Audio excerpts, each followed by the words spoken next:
Você passa meses fazendo pesquisa, comparando preços, olhando benchmarks, analisando reviews, compra o seu PC, finalmente aquele PC chega, sua maior felicidade, rodando tudo em 4K, 120 FPS, um sonho para qualquer gamer. Aí você senta na sua cadeira, depois de imaginar o setup da sua vida, abre o jogo, começa a jogar por 10 minutos e perde a vontade. Passa para um outro jogo, joga por 5 minutos e perde a vontade. E vai para mais um jogo, joga por 3 minutos.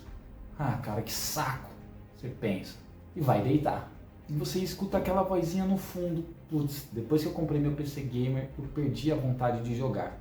Se você não escuta essa vozinha, você provavelmente vai ler em algum post, em algum lugar, você já se deparou com essa frase. A temida síndrome do PC Gamer. Mas calma que a gente vai destrinchar ela, entender todos os pontos e eu vou te provar que você não está preso numa doença e que é fácil sair disso. A síndrome do PC Gamer é uma coisa que atinge milhares de pessoas pelo mundo inteiro. Mas e se eu te contar que essa síndrome simplesmente não existe? É só uma coisa da sua cabeça. Bom, mas antes de tudo, se você gosta do canal, não se esqueça de curtir, comentar e compartilhar com seus amigos, principalmente com aquela pessoa que está travada com essa tal síndrome. Então, bora pro vídeo. A ideia até parece fazer sentido, né? Você passa anos e anos e anos querendo jogar alguma coisa, mas não pode porque você não tem um console ou um computador que rode aqueles jogos.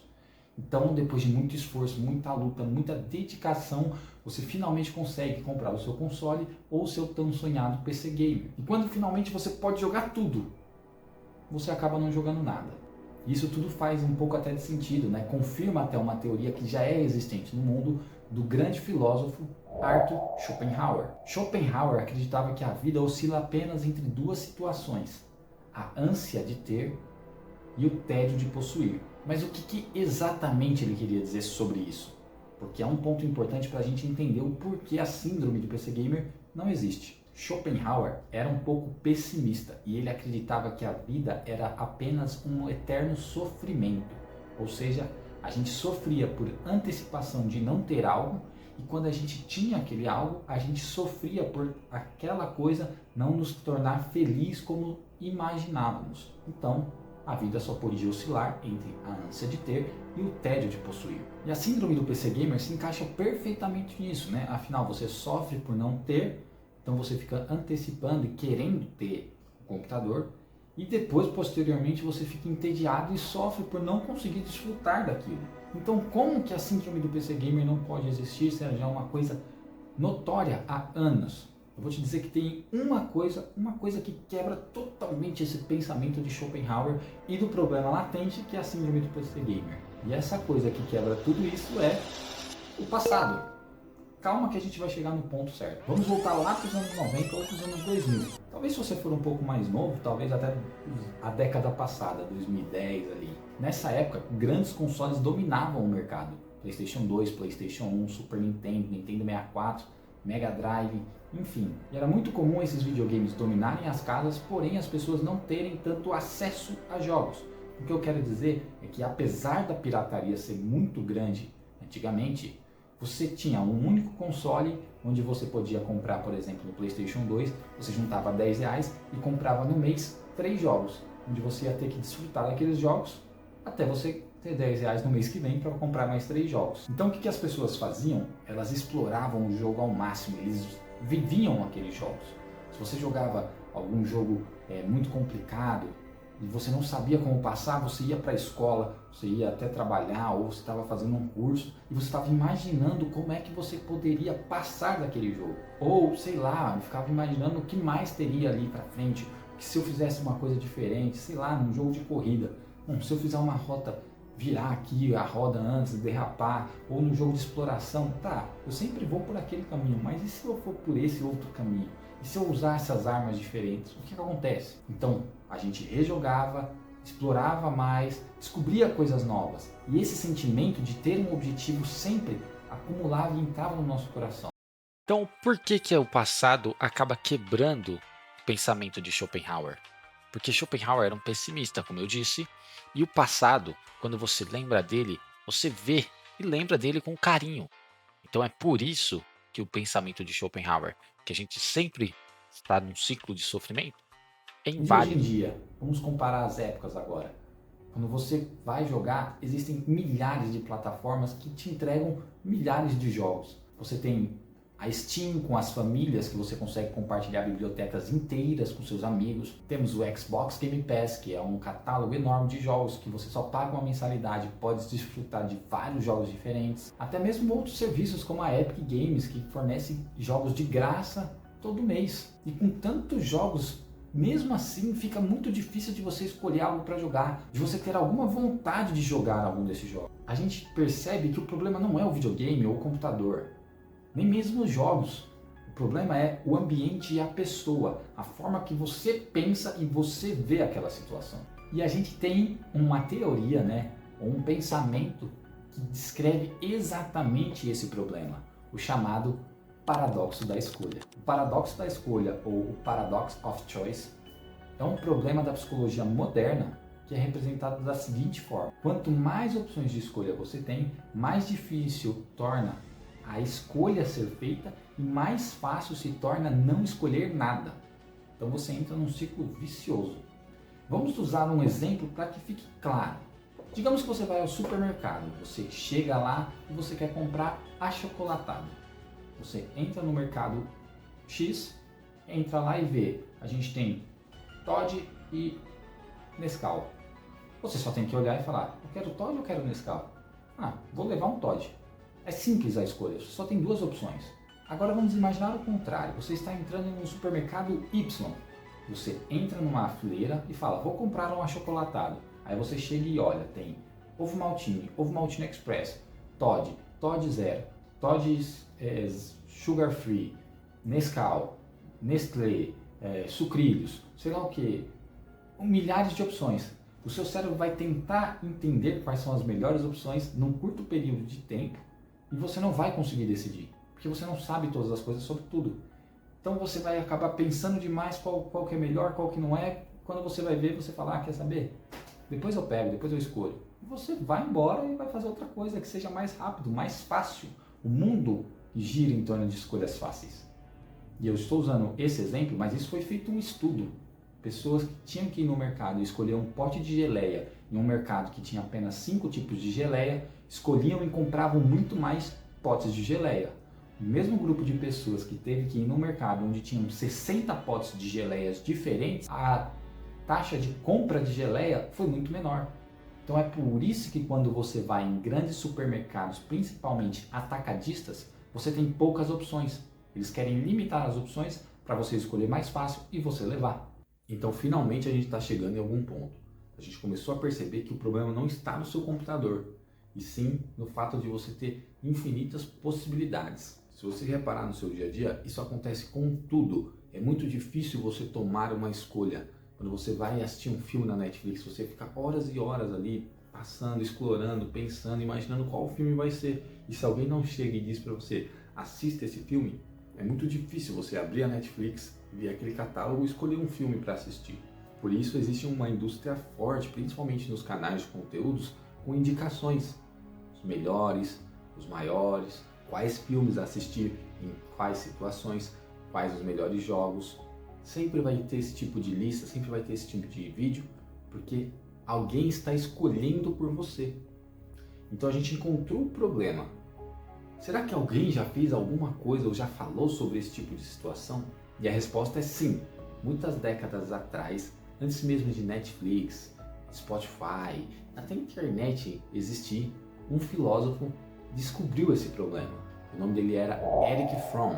No livro que ele escreveu, intitulado de To Have or To Be, ele explica exatamente dois modos de se viver. O modo de ter e o modo de ser. E ele descreve mais ou menos que o modo de ter é o modo que a sociedade nos impõe a viver hoje em dia, que é o modo de viver acumulando as coisas. Quanto mais coisas, mais acúmulo, o excesso de posses que você tem, que é o que acontece hoje em dia nos jogos. Só fazendo um paralelo. As empresas te estimulam a comprar os jogos. Elas não querem que você jogue, elas querem que você compre. Por isso que você vê vários incentivos, propagandas, marketing, promoções, tudo jogado na sua cara. Compre bundles de 30 jogos por R$20, compre não sei o que, assine tal serviço, na compra de um ganhe outro. É sempre assim, eles fazem isso para você ter muitos jogos, mas não jogá-los. Tanto que hoje em dia é comum a qualidade dos jogos saírem pior do que saíam antigamente, porque as empresas só conseguiam vender através de bons jogos. As pessoas queriam conhecer bons jogos. Hoje em dia não. Mas ele também descreve o outro modo de viver, o modo de ser. E esse sim, diferente do modo que a sociedade nos impõe, que é o modo de ter. E o modo de ser nos incentiva ao contrário, a explorar, a experimentar, a ter paciência em descobrir as coisas, se entregar profundamente a algo. Como se você pegasse um único jogo, digamos que um RPG, ou vamos pegar um famoso clássico GTA San Andreas. Cara, quem não ficou horas e horas fazendo coisas diferentes dentro de um jogo só? Eu te garanto que em algum momento da sua vida você sentou alguma tarde no seu sofá, ou no sofá de algum amigo, ligou o seu PlayStation 2, colocou GTA, foi até aquele ponto lá, pegou o co-op e vocês ficaram fazendo sei lá o que. Ou cada um numa moto, ou os dois no mesmo carro, foram invadir a base do exército, fizeram o código de jatinho, enfim, diversas coisas diferentes dentro do mesmo jogo. Isso é se entregar profundamente. Isso é o que faz de fato você criar um laço com aquele jogo e ter vontade de jogar ele. Seguindo a linha de raciocínio do Fromm, como eu disse, ele já descrevia, né, há décadas atrás, que a sociedade nos ensina, nos impõe a viver no modo de ter. E isso você pode levar para qualquer local da sua vida. Podemos dizer até que é o mundo capitalista e como ele funciona. E aqui não estou fazendo um juízo de valor, falando se o capitalismo é bom ou ruim. Só estou dizendo que é como funciona. Então, quando as pessoas acumulam, elas têm a ilusão que ter aquela coisa significa que ela viveu aquilo, ela experienciou aquilo. É como se eu tivesse essa grande pilha de jogos aqui e eu joguei todo o jogo, só por ter ele. Só que isso não é verdade. Às vezes eu comprei um jogo e não consegui jogar ele ainda. Deu para entender? Então Fromm, ele já dizia que isso tudo não passa de uma ilusão. É uma forma que você foi condicionado a viver, mas você não é obrigado a viver dessa forma. Então agora vamos voltar para o ponto principal do vídeo, que é falar sobre a síndrome do PC Gamer. O que realmente acontece quando a gente monta o nosso computador que a nossa vontade de jogar some. 3 coisas são muito importantes e fundamentais para você conseguir solucionar esse problema. Então acompanha aí que você vai pegar a receita do bolo, seguir e aplicar ela. O primeiro ponto é que quando você está montando o seu computador, você tem um objetivo claro, você já tem as suas metas definidas, né? Seja comparar preços, analisar benchmarks, assistir reviews, imaginar como vai ficar o seu setup. Tudo isso é um condicionamento para você conseguir atingir seu objetivo. Imagina como se fosse degraus. Você não conta os degraus para chegar no final da escada, você só pensa, cara, quando eu chegar no final da escada, eu vou conseguir descansar. Então, por mais que não pareça, a busca pelo PC Gamer, né, a jornada até você conseguir ele, é uma trilha bem definida, com objetivos pequenos, mas com um grande objetivo final. Isso mantém o seu cérebro ativo, trabalhando e não deixando ele cair no tédio. O segundo ponto, que agora é um ponto onde tem aquela grande quebra, quando você monta de fato o seu computador, você não tem mais um objetivo.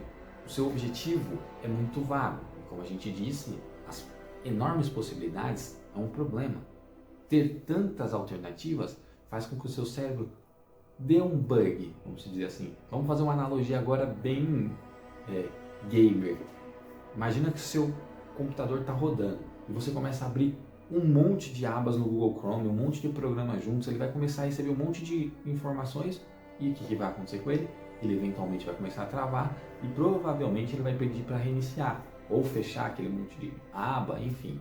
É exatamente o que acontece no seu cérebro. Quando você vê aquele mundaréu de jogos, seu cérebro começa a receber um monte de informação, não sabe o que decidir e ele acaba resetando. E a forma que ele faz o reset é te deixar exausto mentalmente e você não tem vontade de fazer as coisas. E aí você prefere, sei lá, abrir o YouTube e procurar alguma coisa que seja fácil ou ir deitar. Ou só ficar olhando a tela ali do desktop mesmo. Então o segundo ponto são as infinitas possibilidades e como isso torna difícil a sua escolha. E aí a gente chega no terceiro pilar. O primeiro pilar é mostrar é bom montar o computador porque você tem vários pequenos objetivos a serem atingidos. O segundo ponto é que quando você adquire ele, você vê que você tem infinitas possibilidades e você acaba ou não tendo vontade de jogar nada ou voltando para aquele seu live service de fiel, seja CS, LoL, Valorant e enfim. E o terceiro ponto é que quando você tem esse reset mental, que você vai ou assistir um vídeo ou ficar no celular descendo e vendo shorts, TikTok, Reels, enfim, em vez de você estar relaxando a sua mente, você está todo momento recebendo estímulos da sociedade para acumular ainda mais. Então você vai ver um Reel, conheça esse jogo aqui, ou impressionante o que esse jogo pode fazer, ou os anúncios tipo Albion Online, um MMO, todo mundo já viu isso. E você fica toda hora recebendo estímulos. Você vai assistir o BRKS Edu, ele está falando de um jogo e você fica com vontade de comprar esse jogo, mas não de jogá-lo, você só quer comprar. E tudo isso é muito fácil. Você não tem que ter nenhum tipo de disciplina. Você recebe informação e é condicionado a ir lá e comprar um jogo. Agora, jogar de fato precisa de dedicação e uma coisa muito importante que a geração está se perdendo cada vez mais, que é foco. As pessoas não conseguem ficar 5 minutos ligadas numa única coisa. Tá, então a gente entendeu tudo isso. Como é que eu faço para superar a síndrome do PC Gamer? Como eu disse, eu nem enxergo isso como uma síndrome, esse nome até não deveria ser chamado assim, mas é bem simples. Limite todas as suas escolhas. Como assim? Cara, em vez de você ir na Steam, olhar toda aquela sua biblioteca enorme de jogos, com 300 jogos seus e da família, ainda muito mais, em vez de você ir lá e procurar qual jogo você quer jogar, faça uma lista, abra o Excel ou escreva até que ainda é melhor para o seu foco. Escreva quais são os 10 jogos que vieram na sua mente que você gostaria de jogar agora. Pegou esses 10 jogos? Agora você vai pegar e escolher apenas 2 jogos. Escolha 2 jogos e abra e jogue eles. Mas eu não vou conseguir. Vai. Você pega exatamente 2 jogos e fala: eu só posso baixar um novo jogo depois que eu terminar um desses 2 jogos. Você vai desinstalar todos os jogos do seu computador ou do seu videogame e colocar esses 2 jogos lá. Mas você está me forçando a jogar. A gente vai entrar num plano para você conseguir jogar mais. Então vamos lá. Você vai abrir um jogo. Digamos que seja o Resident Evil Requiem. É a minha saga favorita dos videogames, Resident Evil. Como eu não consigo ter vontade de jogar. Comprou o Requiem, entra nele. Joga por 5 minutos. Não tô aguentando, quero sair. Beleza, joguei 5 minutos. Vou salvar, vou fazer outra coisa. Daqui 20 minutos eu volto para jogar mais 5 minutos. E você vai fazer isso. Então você vai jogar por 5 minutos. Vai fazer alguma coisa, tomar uma água, ir no banheiro, sei lá. Aí você volta. Se quiser dar uma mexida no seu celular, aí você volta. Mas não pode ser um tempo muito grande. Então você volta, senta lá e agora você vai jogar por 10 minutos. Então você vai lá e joga por 10 minutos. Quando você dá uma descansada, vai fazer de novo a mesma coisa, sei lá. Mexer no celular, tomar uma água. E aí depois você vai fazer isso novamente com 15 minutos. Você vai fazendo isso por períodos e sempre aumentando o período anterior. Quando você perceber, você já vai estar jogando 2, 3 horas e não vai querer parar mais. Porque você vai começar a ficar tão focado dentro do jogo que você vai esquecer. Eu te garanto. E essa aqui é uma sugestão de plano. Você pode ter planos diversificados para limitar as suas escolhas. Inclusive, você tem as famosas inteligências artificiais para te ajudar nesse plano. É só você falar lá, digitar um prompt comum. Preciso de ajuda para limitar escolhas de jogos. Não estou conseguindo jogar muito. Gostaria de ter poucas escolhas para conseguir focar melhor. Provavelmente elas já vão te falar um passo a passo de, olha, instale 3 jogos por vez. Coisas genéricas, mas que funcionam. Então, sempre tenha esse pilar na cabeça. Limite primeiro a quantidade de jogos que você vai ter de opções. Escreva, coloque numa planilha no Excel. Eu faço planilha no Excel, que você vai ter já vai dar uma boa filtrada. Limite os jogos que você tem à disposição fácil. Imagine a situação que você fez uma lista com 10 jogos e você instala os 10 jogos. Se você tem os 10 jogos instalados, você vai acabar uma hora cedendo e clicando num outro jogo. E não é a intenção. Então deixe no máximo 3 jogos instalados no seu computador. Então, novamente, filtre a pequena porcentagem dos seus jogos. Ponto 2. Diminua, a quantidade de escolhas que você pode fazer, as tentações que você vai sofrer com menos jogos instalados no seu computador. E 3, essa é uma dica um pouco mais complexa e um pouco mais avançada. Tente tratar os jogos como se fossem livros, porque eu sei que hoje é muito difícil as pessoas lerem, mas as pessoas têm que ter essa noção que as coisas são uma de cada vez, tudo tem um porquê e elas têm que ser seguidas dessa forma. Então você conseguindo fazer os 2 primeiros passos, essa parte de tratar os jogos como livros vai vir com o tempo. Arthur Schopenhauer acreditava que o ato de possuir coisas inevitavelmente nos traria para o tédio, mas talvez não seja isso. Talvez o problema não seja possuir as coisas, mas sim o fato que a gente nunca tem tempo suficiente para de fato experienciar aquilo e viver intensamente aquela coisa. E é por isso que a síndrome do PC Gamer não existe. É só uma forma que alguém lhe ensinou a viver. E talvez a melhor forma da gente viver videogames seja como antigamente, com poucos jogos, mas com muita dedicação e curiosidade e vontade de explorar cada canto que tem daquele pequeno jogo.